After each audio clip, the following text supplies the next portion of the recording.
ये आपका आज का संपादकीय पाठ है और मैं आप लोगों से हमेशा कह रहा हूँ कि जो संपादकीय पाठ होता है, जो इस तरह के आर्टिकल होते हैं, ये आपको प्रीलिम्स में, मुख्य परीक्षा में और इंटरव्यू में हर जगह मदद पहुंचाते हैं। फिर चाहे आप लोग स्टेट पीसीएस की तैयारी कर रहे हो या फिर आप लोग सिविल सर्विस एग्जाम की तैयारी कर रहे हो, यहाँ से एक सामान्य जानकारी भी आप लोगों को मिलती है। तो आपने देखा है कि 18वीं लोकसभा के लिए अभी हाल ही में चुनाव हुए थे और रिजल्ट आ चुका है। इस बार आप देखते हैं कि किसी भी पार्टी को अपनी दम पर पूर्ण बहुमत नहीं मिला है, लेकिन एनडीए, जिसमें आप देखते हैं भारतीय जनता पार्टी, उसके सहयोगी दलों को मिलाकर एनडीए कहते हैं, उसे बहुमत मिला, उसने सरकार बना ली। अब लोकसभा अध्यक्ष का पद काफी चर्चा में बना हुआ है और लोकसभा में टोटल सीटें कितनी हैं? 543 सीटें हैं। लोकसभा सदस्य का चुनाव डायरेक्ट जनता यानी कि मतदाताओं के द्वारा होता है।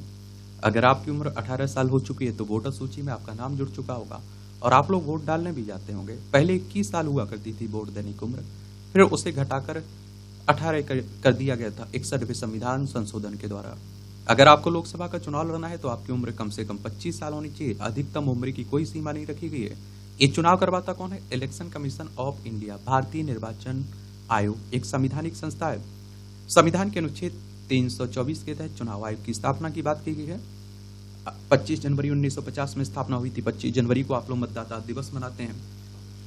नई दिल्ली में इसका हेडक्वार्टर देखने को मिलेगा। सुकुमार सेन पहले मुख्य चुनाव आयुक्त थे। और देखिए, एक और बात आप लोग यहाँ याद रखिएगा। वो बात कौन सी है कि जो लोकसभा अध्यक्ष है ना, उसका चुनाव लोकसभा सदस्य करते हैं और लोकसभा सदस्यों में से ही होता है।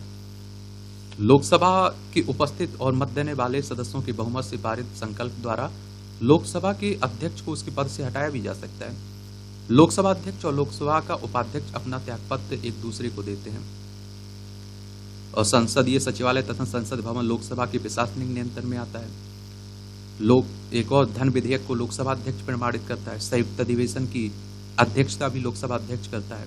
लोकसभा में विपक्षी दल एवं अन्य समूहों को लोकसभा अध्यक्ष मान्यता देता है और संसदीय आप देखते समितियों पर लोकसभा अध्यक्ष का नियंत्रण होता है। ये भी आपको याद रखना चाहिए। तो लोकसभा अध्यक्ष की चयन की चुनौती जो बनी हुई है, उसी को लेकर ये बातें हो रही हैं। एनडीए का बनेगा, लेकिन ऐसा कहा जा रहा है कि जो चंद्रबाबू नायडू हैं वो लोकसभा अध्यक्ष का पद मांग कर रहे हैं। तो किसी दल को पूर्ण बहुमत न मिलने पर सदन में पीठासीन अधिकारी की भूमिका अत्यंत महत्वपूर्ण हो जाती है और यही कारण है कि नई लोकसभा गठन में अध्यक्ष और उपाध्यक्ष पद को लेकर सियासी दांवपेच के सिलसिले ने जोर पकड़ लिया है। और इसी कड़ी में विपक्ष जहां राजग के सहयोगी दलों को लोकसभा अध्यक्ष पद पर दावेदारी के लिए उकसा रहा है, वहीं उपाध्यक्ष पद के लिए अपना दावा भी ठोक रहा है और उसने संकेत दिए हैं कि उपाध्यक्ष पद न दिए जाने पर वह अध्यक्ष पद के लिए अपना उम्मीदवार उतारेगा। ऐसी स्थिति में पहली बार इस पद के लिए चुनाव देखने को मिल सकता है। एक और आप लोगों को बात बता दूं कि आपने देखा है कि 2014 में लोकसभा के चुनाव हुए थे, 16वीं लोकसभा के लिए 2019 में 17वीं लोकसभा के। उस समय ये पद चर्चा में इतना ज्यादा नहीं रहा था क्योंकि भारतीय जनता पार्टी को भारी बहुमत मिला था और अपनी दम पर बहुमत मिला था, तो उसे सहयोगी दलों की जरूरत भी नहीं थी। और ऐसी स्थिति में पहली बार आप देखते हैं कि ये चुनाव देखने को मिलेंगे और आम सहमति से लोकसभा अध्यक्ष चुनने की परंपरा खंडित हो सकती है। और आप देखिए, पहली बार गठबंधन सरकार नेतृत्व कर रहे प्रधानमंत्री मोदी मंत्रिपरिषद के गठन और महत्वपूर्ण विभागों के आवंटन का पैंच तो सुलझा चुके हैं, लेकिन उनके लिए लोकसभा अध्यक्ष के चुनाव की चुनौती का तोड़ निकालना अभी शेष है।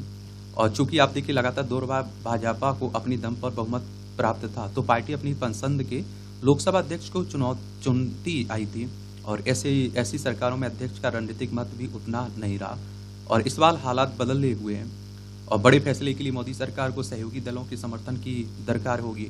मंत्रिमंडल गठन में दबाव बनाने से तेदेपा के चंद्रबाबू नायडू और जदयू के नीतीश कुमार ने शायद इसलिए भी परहेज किया हो क्योंकि उन पर सौदेबाज का ठप्पा न लगे, लेकिन अपने राज्य के लिए विशेष पैकेज तथा अपने दल की सुरक्षा की दृष्टि से लोकसभा अध्यक्ष न सही, लेकिन उपाध्यक्ष का पद मांगने से शायद ही वे चूके।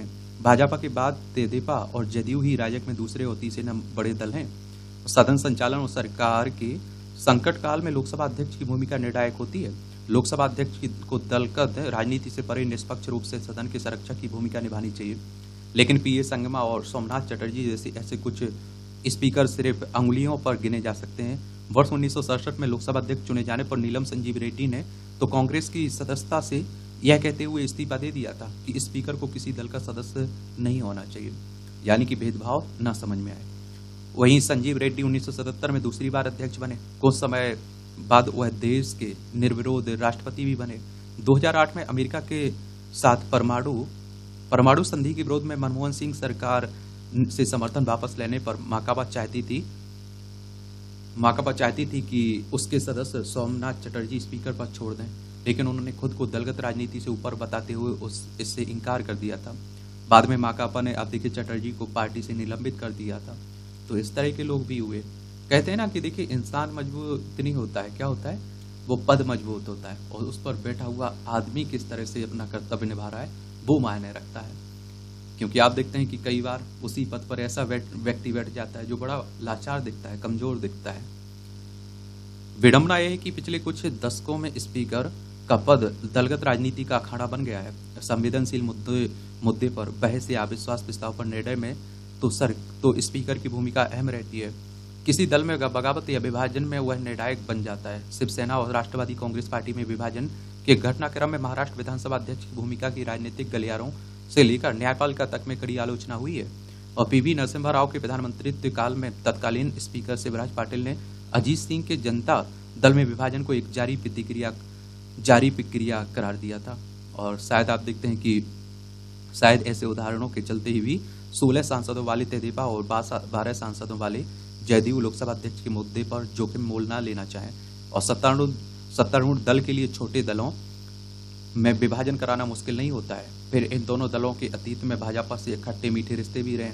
दूसरी ओर मोदी भी इतना महत्वपूर्ण पद अपने सहयोगियों को देने के लिए आसानी से राजी नहीं होंगे, क्योंकि तब सरकार पर सहयोगियों के अंकुश के विकल्प बढ़ जाएंगे। और आप लोगों को एक बात मालूम होगा महाराष्ट्र में क्या हुआ, आप देखिए, समझ सकते हैं कि आप लोग स्थिति क्या रहती है। लोग विधानसभा का अध्यक्ष हो या फिर लोकसभा का अध्यक्ष हो, एक बड़े शक्तिशाली होने दिखाई देते हैं।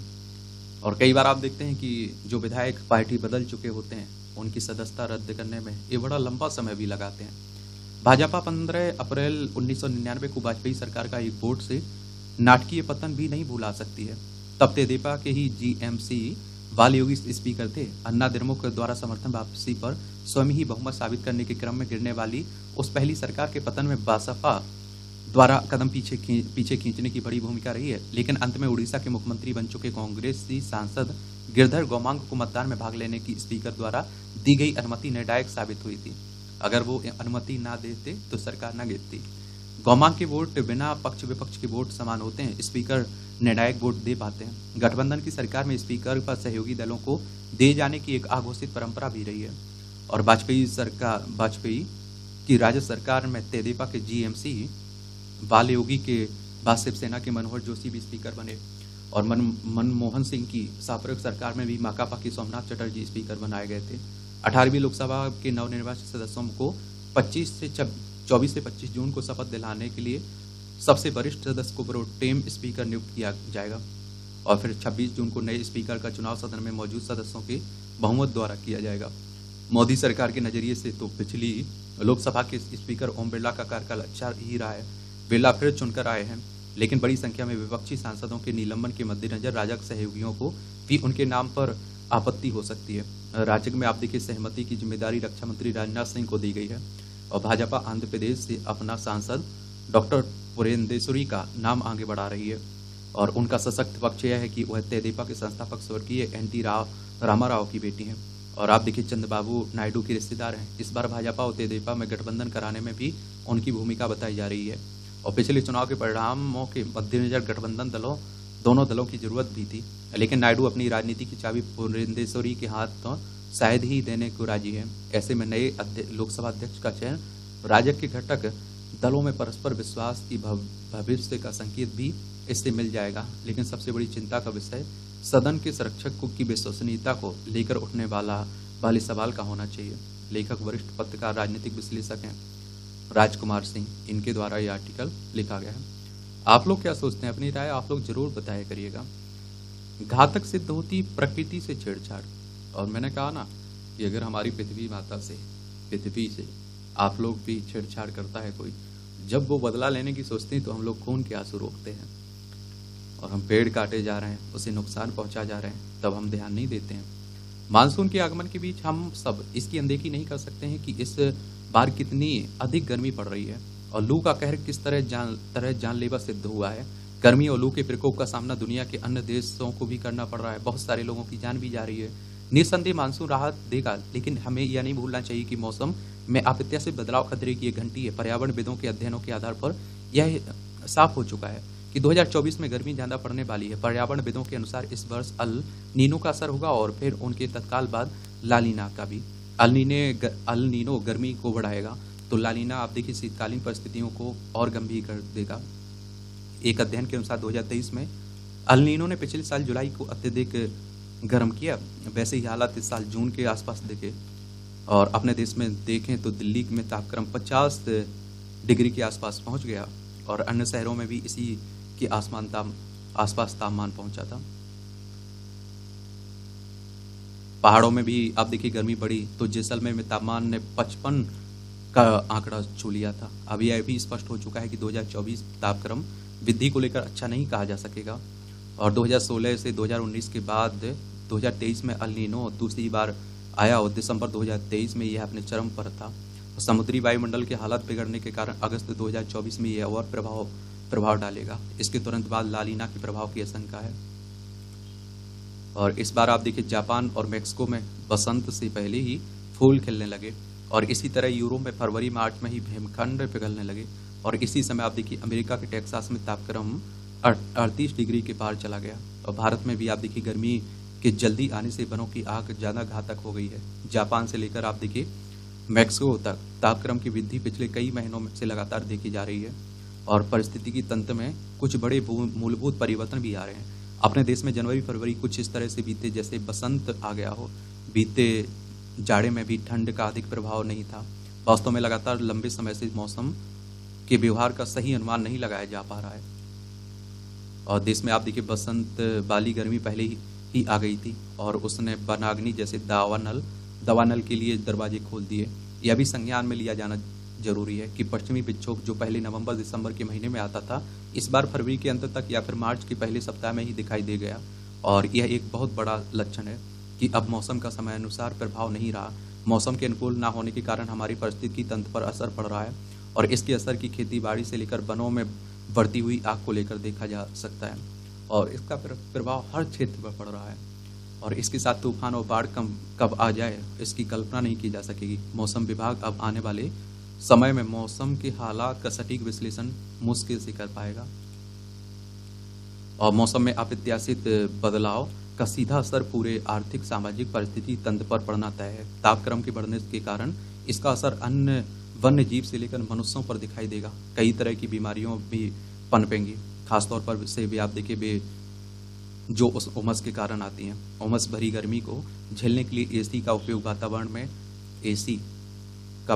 आप देखिए और गर्मी तो पैदा करेगा ही, वायु प्रदूषण के हालात और भी गंभीर हो जाएंगे जो सीधे ही पूरी पारिस्थितिकी तंत्र पर विपरीत असर डालेंगे। इसका सीधा मतलब है कि जल जंगल जमीन बढ़ते तापक्रम के कारण आदर्श व्यवहार नहीं कर पाएंगे।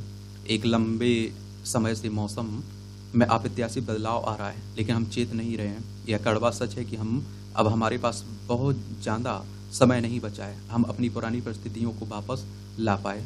हम जहां हालात को ले जा चुके हैं वहां से हमारी वापसी 5 से 6% ही बची है और इसका कारण यह है कि हम अपने जीवन को आरामदेह बनाने में लगे हैं। आरामदेह जीवन शैली आज की आवश्यकता बन गई है लेकिन हम यह देखने से इनकार कर रहे हैं कि आधुनिक जीवन शैली के चलते हमने पृथ्वी के पूरे पारिस्थितिकी तंत्र को अपने प्रतिकूल बना लिया है। अगर ऐसा ही चलता रहा तो फिर धरती को प्रतिकूल मौसम से बचाना मुश्किल हो जाएगा।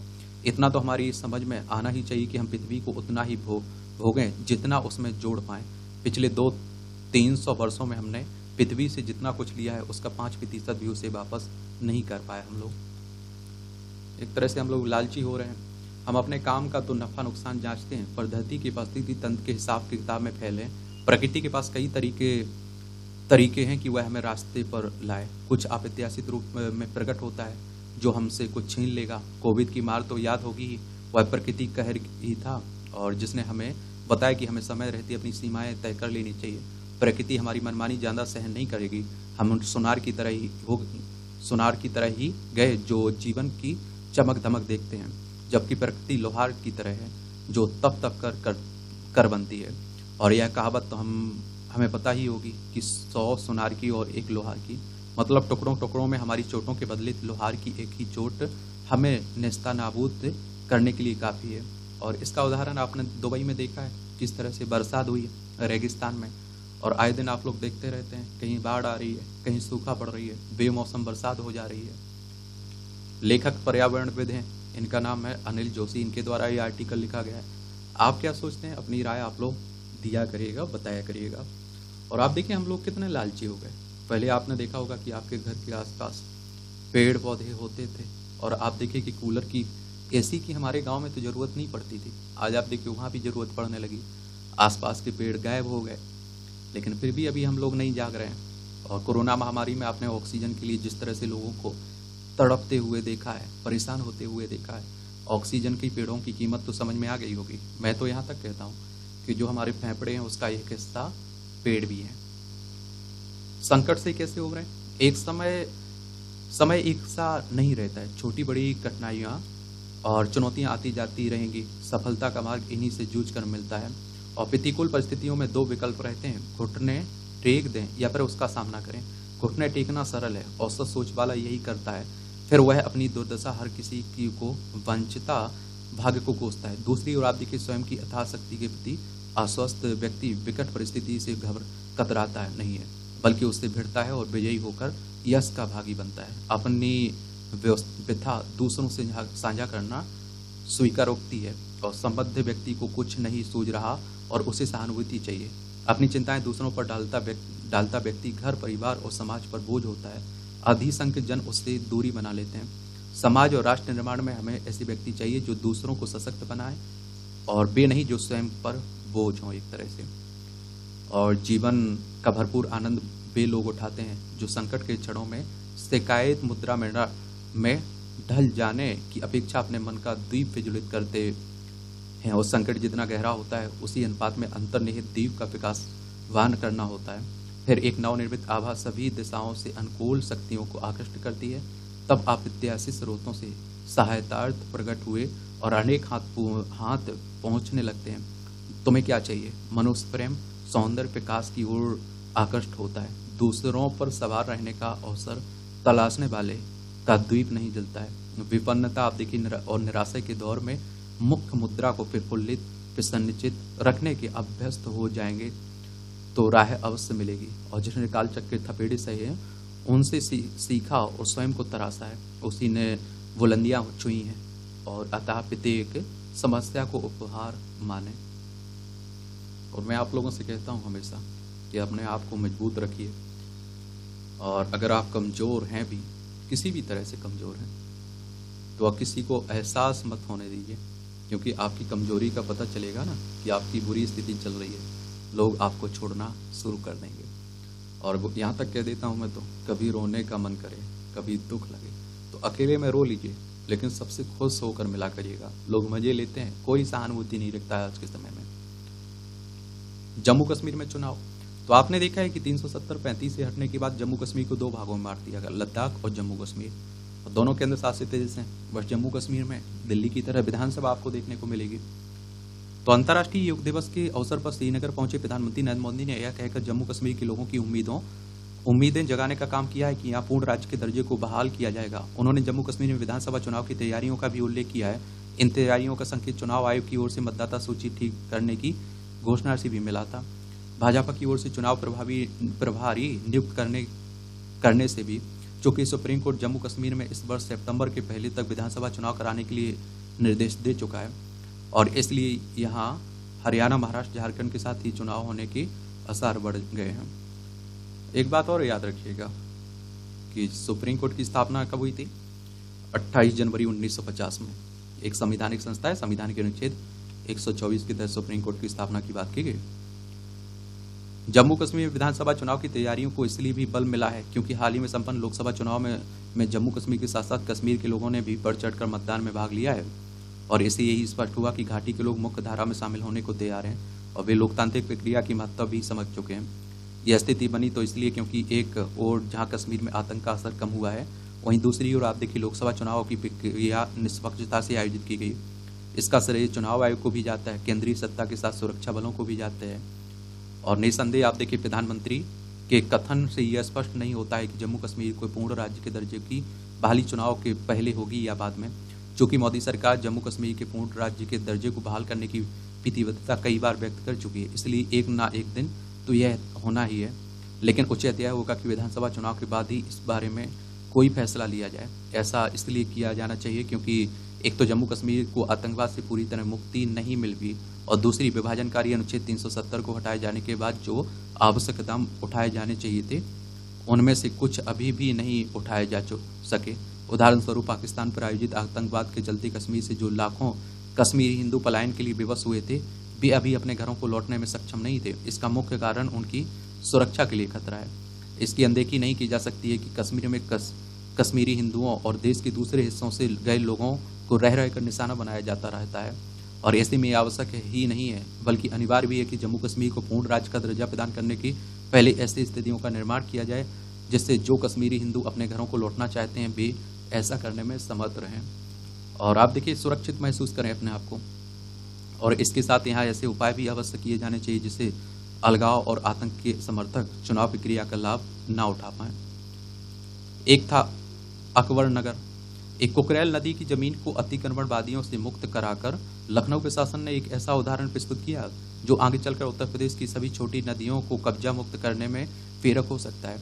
इस नदी पर 40 साल से अकबर नगर बसा हुआ था और अतिक्रमण करने वालों का मनोबल इतना बढ़ा हुआ था कि उन्होंने बड़े बड़े शॉपिंग मॉल तक खोल लिए थे, करोड़ रुपये का व्यवसाय कर रहे थे। प्रदेश में ऐसा पहली बार हुआ है और जब किसी नदी के बहाव क्षेत्र के 1 लाख वर्ग मीटर के क्षेत्र को मात्र 8 दिन में अतिक्रमण मुक्त कराया गया है। अब नदी के पुनर्जीवन की संभावनाएं बन गई हैं। गोमती में जा रही शहरों के नालों की गंदगी भी रोकी जा सकेगी। कुकरेल नदी की जमीन को कब्जा मुक्त कराने को सभी छोटी नदियों की आज़ादी का एक सार्थक पहल के रूप में देखा जा सकता है। अगर लखनऊ का प्रशासनिक तंत्र इतने बड़े अभियान का सफल संचालन कर सकता है तो अन्य जिलों का क्यों नहीं। और आखिरकार आप देखेंगे सभी जगह नदियों पर बरसों से अवैध कब्जा बरकरार है। कुकरेल नदी पर अतिक्रमण का मुद्दा जोर शोर से उठाया गया था और जिसे मुख्यमंत्री ने गंभीरता से लिया और अब कब्जा करके बसे अकबर नगर का अस्तित्व समाप्त है। और इस नदी के बहाव क्षेत्र में हटाए गए अवैध निर्माण में राजनीति के 2 पक्ष देखे जा सकते हैं। एक पक्ष अपने राजनीतिक लाभ के लिए वहां लोगों को बसाता है, जबकि दूसरा जल संरक्षण के सरोकार को फिर मुक्ता देते हुए नदी को ऐसे कब्जेदारों से मुक्त कराता है।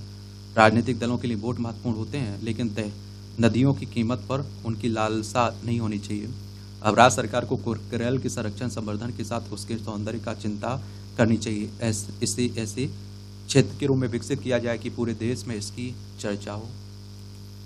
देखिए उत्तर प्रदेश की बात हो रही। लखनऊ इसकी राजधानी। अंतर्राष्ट्रीय सीमा नेपाल से लगती राज्यों में बिहार, झारखंड, छत्तीसगढ़, मध्य प्रदेश, राजस्थान, हरियाणा, हिमाचल प्रदेश, उत्तराखंड और दिल्ली 8 राज्यों से लगती और एक केंद्र शासित प्रदेश दिल्ली से लगती। विधानसभा में 403 सीटें, विधान परिषद में 100 सीटें, राज्यसभा में 31 सीटें, लोकसभा में 80 सीटें आपको देखने को मिलेंगी। योगी आदित्यनाथ यहाँ के चीफ मिनिस्टर हैं। स्कूली पाठ्यक्रम में समाचार पत्र। तो केरल के सभी स्कूलों में हर कक्षा के बच्चों को समाचार पत्र उपलब्ध कराने और इसे पाठ्यक्रम का अभिन्न अंग बनाने की पहल की जा रही है, जो एक जागरूक, साक्षर और सक्रिय पीढ़ी को बढ़ावा देने की दिशा में सराहनीय कदम है। केरल राज्य शिक्षा और प्रशिक्षण परिषद द्वारा उठाया गया यह कदम छात्रों के बीच पढ़ने की संस्कृति और भाषा कौशल को बढ़ाने में समाचार पत्र की भूमिका की समझ को दर्शाता है। और साक्षरता के मामले में देख लीजिए, महिलाओं की स्थिति के मामले में देख लीजिए, स्वास्थ्य के मामले में देख लीजिए, केरल सबसे ऊपर देखने को मिलता है। और आप देखते हैं कि डिजिटल स्क्रीन के वर्चस्व वाले युग में समाचार पत्र पढ़ने की आदत सूचना उपयोग के लिए अधिक विचारशील दृष्टिकोण को प्रोत्साहित करती है। समाचार पत्र ज्ञान के समृद्ध भंडार होते हैं जो पाठकों को राजनीति, अर्थशास्त्र, विज्ञान, संस्कृति और खेल से जुड़ी वर्तमान घटनाओं के साथ लगातार अपडेट करते रहते हैं। स्कूल के पाठ्यक्रम में समाचार पत्र को शामिल करने से छात्रों को वास्तविक समय की जानकारी और विविध दृष्टिकोणों तक सीधे पहुंच प्राप्त होगी और जिससे उन्हें अपने आसपास की दुनिया की सूक्ष्म समझ विकसित करने में मदद मिलेगी। और इस पहल का सबसे महत्वपूर्ण लाभ भाषा कौशल में वृद्धि है। समाचार पत्रों को नियमित रूप से पढ़ने से छात्रों को शब्दावली, परिष्कृत वाक्य संरचनाओं और विभिन्न लेखन शैलियों की एक विस्तृत श्रृंखला से परिचित होने का अवसर मिलेगा और उच्च गुणवत्ता वाली भाषा में यह तल्लीनता पढ़ने की समझ, लेखन क्षमता और समग्र साक्षरता में सुधार के लिए अमूल्य है। और इसके अलावा आप देखिए समाचार पत्र पढ़ने का अभ्यास छात्रों की बोलने और सुनने की कौशल को काफ़ी हद तक बढ़ा सकता है और इससे उन्हें अपने विचारों को स्पष्ट रूप से व्यक्त करने में मदद मिलेगी और विभिन्न दृष्टिकोणों को सुनने में रुचि दिखाएंगे। यह अभ्यास आलोचनात्मक सोच, संवाद और बहस की संस्कृति को बढ़ावा देगा, जो एक स्वस्थ लोकतांत्रिक समाज के लिए आवश्यक है। तो शिक्षा के क्षेत्र में आप सुधार के बारे में कुछ लिख रहे हैं, तो एक केरल सरकार की पहल के बारे में आप लोग बता सकते हैं।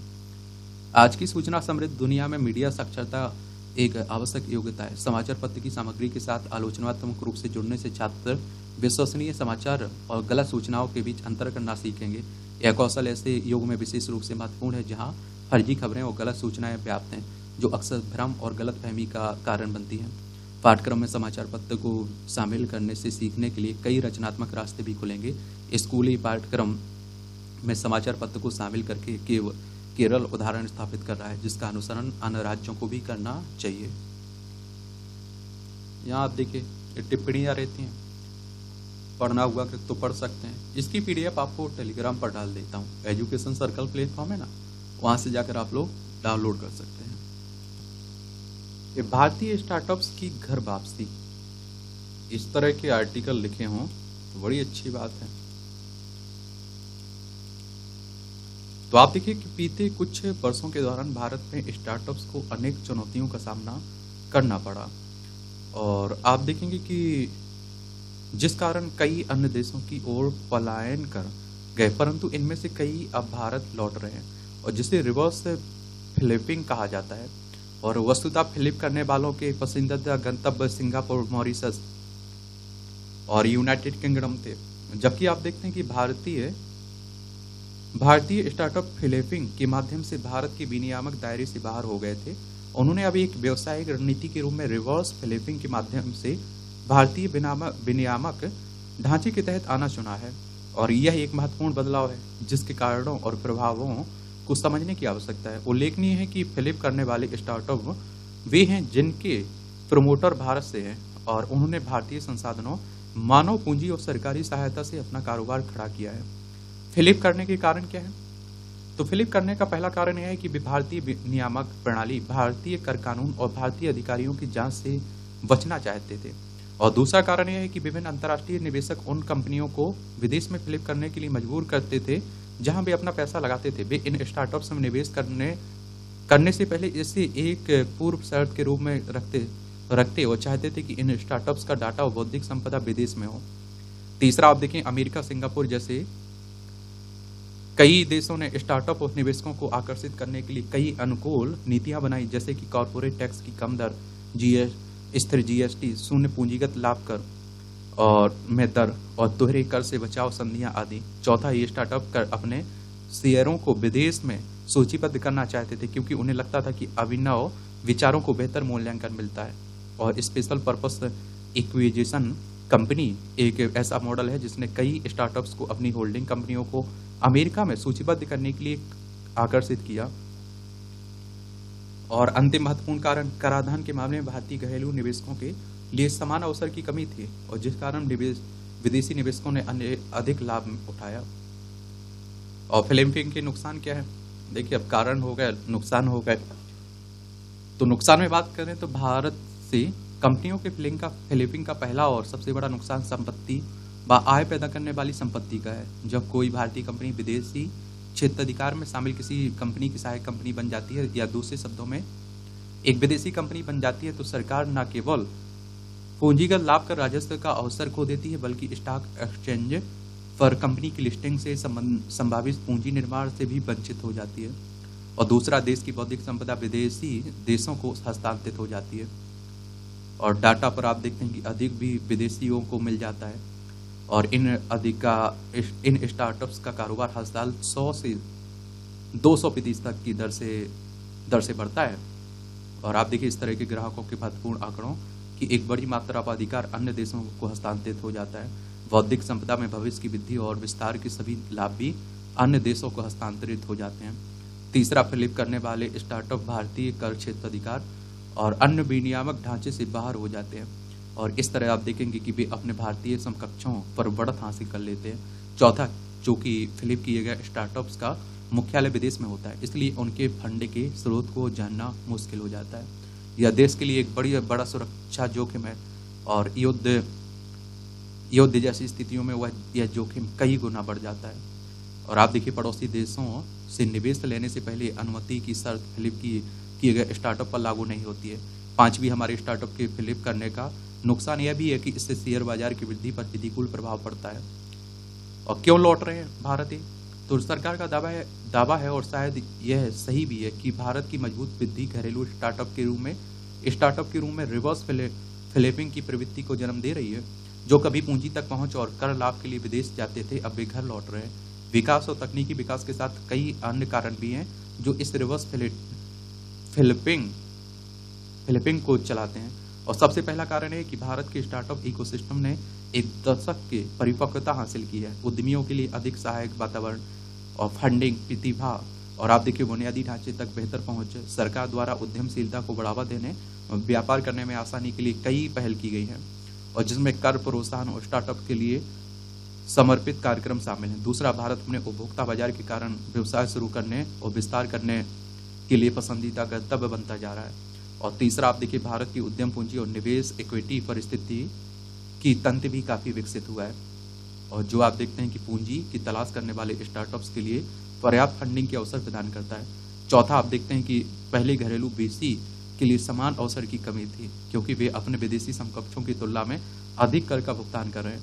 लेकिन वित्त अधिनियम 2021-22 के माध्यम से सरकार ने भारतीय बीसी के लिए भी पूंजीगत लाभ पर अधिभार 37% से घटाकर 10% कर दिया है। सरकार समान अवसर की कमी से अच्छी तरह परिचित है, इसे ठीक करने की दिशा में काम कर रही है। चलिए, अच्छी बात है।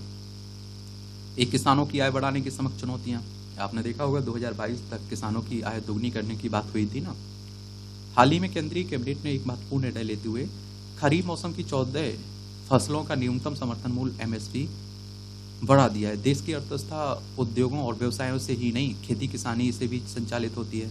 लिहाजा लंबे समय से केंद्र सरकार किसानों की आमदनी बढ़ाने की दिशा में प्रयासरत है, परंतु अभी तक अपेक्षित सफलता मिल नहीं पाई है। कृषि उपज में लागत होने रही बेतहाशा वृद्धि भी इस दिशा में एक बड़ा समस्या है। और आप देखते हैं कि राष्ट्रीय नमूना सर्वेक्षण की रिपोर्ट से पता चलता है कि कृषि उत्पादन से किसानों की कमाई घटी है और किसानों को कर्ज का बोझ बढ़ रहा है। भारत में सबसे ज्यादा दिक्कत लघु व सीमांत किसानों को रहती है। पिछले कुछ वर्षों में सरकार के प्रयासों से किसानों की हालत में सुधार तो हुआ है, लेकिन अब इस दिशा में बहुत कुछ किया जाना शेष है। किसानों के पास आमदनी का कोई अन्य स्रोत नहीं होता है, जिसके दुष्प्रभाव उनकी समग्र आर्थिकी पर दृष्टिगोचर होते हैं। यदि हम पिछले 10 वर्षों की कृषि आय का आकलन करें तो किसानों की आय में काफी बदलाव आया है। कंपाउंडेड एनुअल ग्रोथ रेट के आधार पर से देखा जाए तो किसानों की न्यूनतम आय 8% बढ़ी है, जबकि वास्तविक आय 3.5% ही बढ़ी है। इस प्रकार किसानों की कुल न्यूनतम आय को बढ़ाना एक बहुत बड़ी चुनौती है। 2017 में केंद्र सरकार ने देश के किसानों की आय को दोगुना करने के उद्देश्य से निर्धारित किया, जिसके तहत किसानों को आर्थिक रूप से मजबूत और आत्मनिर्भर बनाना था। 2022 तक यह लक्ष्य तय किया जाना था। हालांकि इस दिशा में व्यापक प्रयास भी किए जा रहे हैं, परंतु किसानों की आय को दोगुना इतना आसान भी नहीं है। इसके समक्ष कई चुनौतियां हैं, जैसे कि उनकी जिस ओर ध्यान देना होगा, जैसे कृषि संसाधनों में बढ़ती लागत, उर्वरक, बीज, कीटनाशक की बढ़ती कीमतें, अनियमित वर्षा, जलवायु परिवर्तन से संबंधित घटनाओं की पुनरावृत्ति फसल उत्पादन को पूरी तरह से प्रभावित करती। अधिकांश किसानों के पास बुआई के समय पर्याप्त तत्कालिक ऋण लेने का विकल्प और कोई वित्तीय सहायता न होने से कृषि कार्य में देरी होती है और जिससे कृषि उपज घट जाती है। वैसे सरकार द्वारा प्रधानमंत्री फसल बीमा योजना, ऑर्गेनिक कृषि मोबाइल ऐप और आपदा सहायता जैसी योजनाएं चलाई गई हैं, लेकिन जमीनी स्तर पर उचित क्रियान्वयन नहीं होने से अपेक्षित लाभ नहीं मिल पा रहा है। अब 1000 योजनाएं बना दीजिए आप, जमीन पर अगर वो लागू नहीं है, जिसे उसकी जरूरत है, उसे नहीं मिल पा रही, तो क्या मतलब है उसका। और देखिए एक बात और, किसानों को मुझे लगता है कि देखिए पशुपालन से जुड़ना चाहिए और आप देखिए मुर्गी पालन हो गया, इस तरह के भी क्षेत्रों से जुड़ना चाहिए कि कम से कम अगर उनकी फसल को कोई नुकसान होता है तो उनकी आय यहाँ से बढ़ जाए। ठीक है,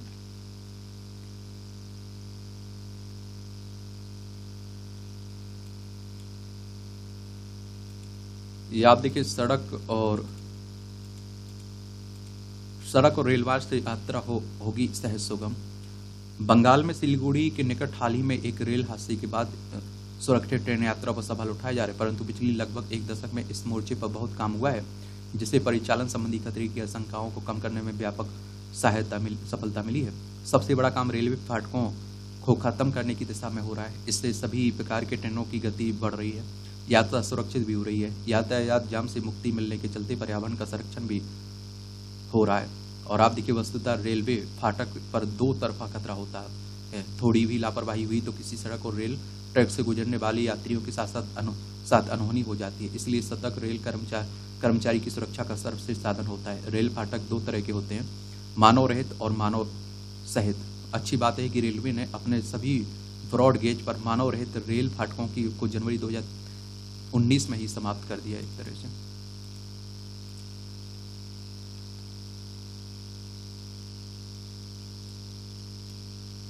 और आप देखते हैं कि अब लगभग 17,000 मानव सहित रेल फाटक ही बच गए हैं।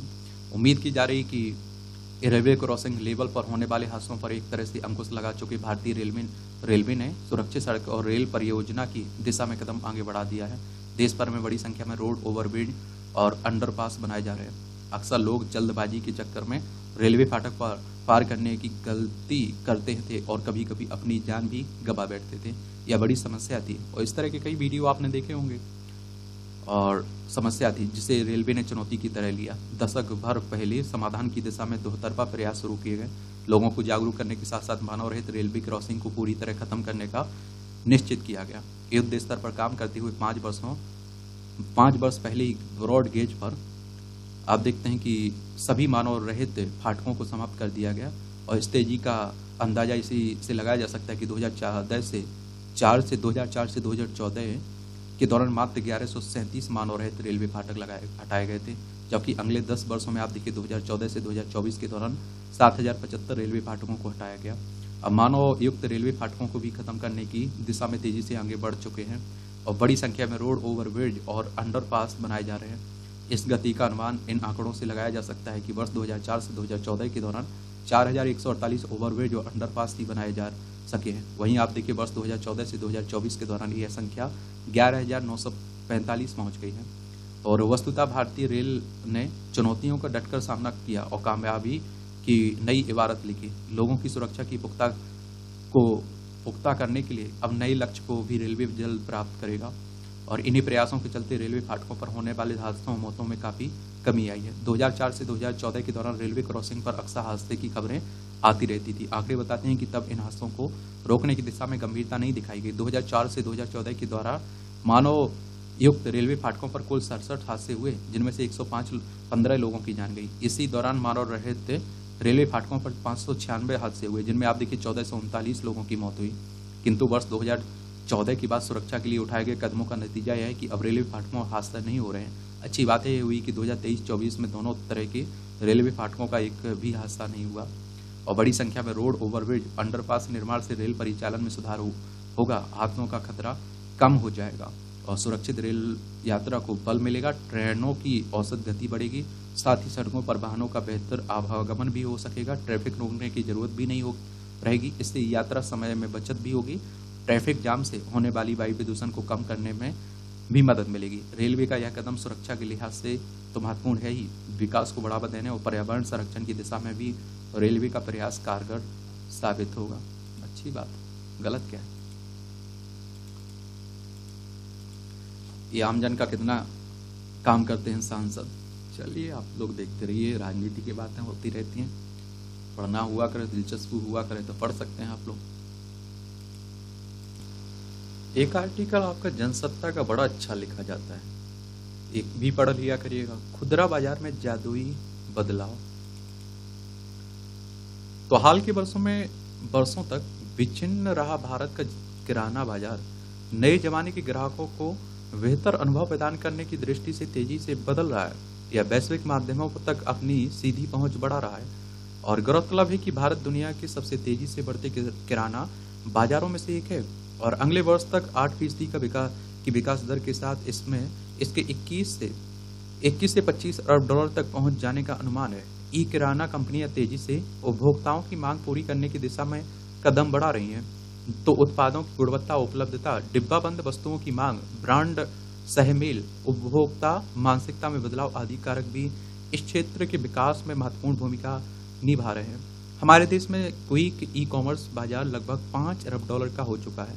यह कुल किराना बाजार का 45% है और अगले 4-5 वर्षों में इसके $60 अरब तक पहुंच जाने का अनुमान है। मगर ग्राहकों की बदलती आदतों की मार छोटे दुकानदारों पर पड़ रही है। खुदरा सामान की मासिक बिक्री में 60% की गिरावट दर्ज हो रही है। और कुछ वर्ष पहले तक आम धारणा थी कि ऑनलाइन सेवा झूठ से भरी है, मगर अब यह हकीकत में बदल चुकी है। हर हाथ में मोबाइल आ जाने के बाद से तो जैसे सब कुछ ऑनलाइन संभव हो चुका है। एक आकर्षक व्यवसायिक अवसर के रूप में सबसे बढ़ती आबादी तक नाना प्रकार के उत्पादों की पहुंच आसान हो चुकी है। अब आप देखिए 1 किलो अगर आपको आलू टमाटर चाहिए ना, तभी आप ऑनलाइन मंगा सकते हैं और आप देखते हैं कुछ ही मिनट में आपके घर आ जाता है। बाल्टीमोर अमेरिका का एक रोलैंड पार्क बिजनेस ब्लॉक 1907 में खुला था और दुनिया के पहले शॉपिंग सेंटर के रूप में Guinness book world of record में दर्ज हो गया था। कालांतर में इसका एक योजनाबद्ध तरीके से पीढ़ी दर पीढ़ी विकास और विस्तार होता गया। पश्चिमी जगत की युद्धोत्तर उपनगरीय मध्य वर्ग की जरूरतों और इच्छाओं को पूरा करने के लिए आउटडोर शॉपिंग सेंटरों की एक अलग तरह की श्रेणी ने भी करवट ली और समय के साथ छोटी खुदरा दुकानों के साथ डिपार्टमेंटल स्टोर जोड़ने के क्रम में 1980 से 90 के दशक तक शॉपिंग मॉल संस्कृति में आपसी प्रतिस्पर्धा की गतिविधियां भी तेजी होने लगी और खुदरा खरीदारी के लिए मॉल की अवधारणा पश्चिमी देशों की तुलना में भारत में बहुत पुरानी नहीं है। भारत में पहला शॉपिंग मॉल आप देखते हैं 1999 में दिल्ली में खुला था। उसके बाद मुंबई चेन्नई में खुला। 2003 के बाद मुंबई दिल्ली कोलकाता बेंगलोर चेन्नई हैदराबाद पुणे जैसे मेट्रो शहरों गुरुग्राम नोएडा गाजियाबाद आदि में मालों की संख्या बढ़ने लगी। मॉलों की एक तरह से अब यह अवधारणा उपनगरों तक फैल गई चुकी है। 2011 के बाद भारत में उन्नत या फिर एडवांस मॉल बनने लगे हैं। उनमें आप देखिए मल्टीप्लेक्स भी शामिल होने लगे हैं। इस बीच कुछ ही वर्षों में देखते देखते सोशल मीडिया ईमेल खोज इंजन जैसे विभिन्न डिजिटल चैनलों के माध्यम से छोटे व्यवसायों स्टार्टअप और गैर लाभकारी संस्थानों के रूप में भी चारों उद्योगों की एक नई कतार खड़ी होती जा रही है। ऐसे में संभावना जताई जा रही है कि 2025 तक भारतीय डिजिटल मार्केटिंग उद्योग $160 अरब तक पहुंच सकता है। और आप देखिए कुछ साल पहले कोरोना महामारी में जब घर बैठे खरीदारी अत्यंत मुफीद लगी तो मॉल आधारित डिपार्टमेंटल स्टोर्स और छोटे शॉपिंग मॉल नाटकीय गिरावट के साथ तेजी से बंद होने लगे।